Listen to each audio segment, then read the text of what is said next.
your turn with Dr. Elizabeth Vaughan. Good morning again. Good morning. We have Judy on the line from Kernersville. Good morning, Judy. What's your question? Good morning. Dr. Vaughan, I've been diagnosed with neuropathy in the tops of my feet. It's excruciating pain, and I'm taking Neurontin for this. I have trouble with that because I have such bad acid reflux when I take Neurontin that I've quit taking that. And I'm just wondering, what is Neurontin and what are some treatments that can be taken for this disease? Thank you so much. Well, you said it's the top of your feet, not the bottom of your feet. That's what she said, the top of her feet. All right. Neurontin's an anti-seizure drug, so it helps calm down nerves, and sometimes it will help with the pain of peripheral neuropathy. The problem is it doesn't treat the cause, and you don't know what the cause is.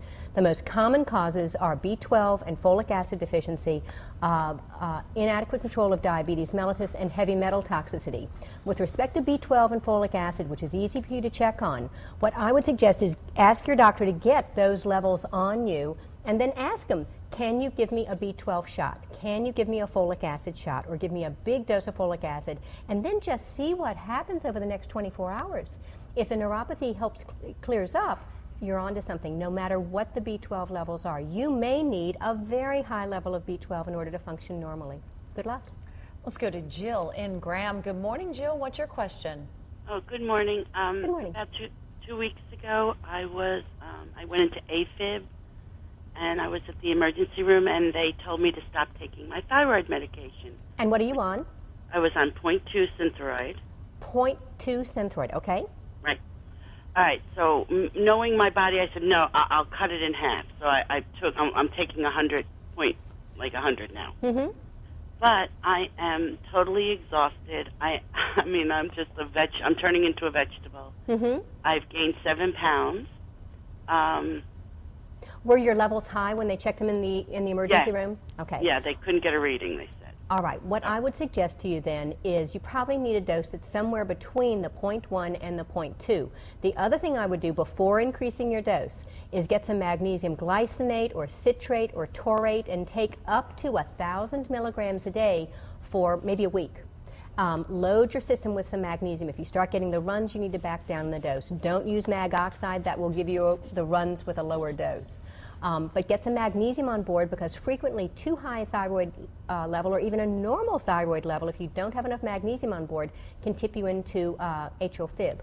The other thing to check that I've seen in some of my patients is have your doctor draw a 25-hydroxy vitamin D, because this needs to be well up in the upper range of normal or even above normal for thyroid to function optimally. And I've had many patients who had a little bit of fluttering of their heart completely cleared up when I got the vitamin D on board, because vitamin D works with thyroid hormone to help balance it out. Good luck.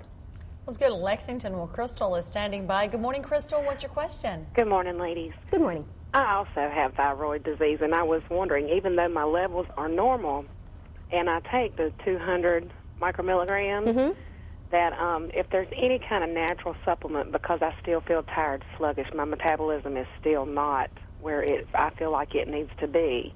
Is there anything natural that I can take? What you need to do is have your doctor draw a free T4 and a free T3.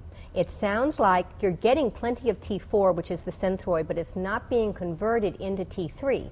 Think of the Synthroid as being a pro-hormone. It's not real active. It has to be converted into T3 in order to have a lot of activity. And you want your T3 level to be in the upper range of normal. You may ask your doctor to add on a little bit of Cytomel or possibly switch you over to Armour Thyroid. You also have to have enough zinc, selenium, vitamin A, and vitamin D on board for that T3 to function at its best. Good luck. Let's go to Marilyn in Kernersville. Good morning, Marilyn. Good morning. Good morning. What's your question? Well, when I wake up in the morning, the back of my legs hurt. What could that be? The calves of my legs. The calves, are they cramping on you?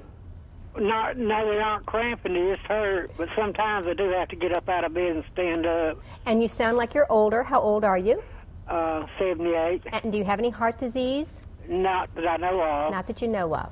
Well, it may either be, it sounds like you have some kind of peripheral vascular disease. It could either be with blood going into your legs or blood going out of your legs. So you need to follow up with your family doctor about that and see if it's a problem with it getting in or getting out, because either of those can cause leg pain and a heaviness in your legs, and it needs to be addressed.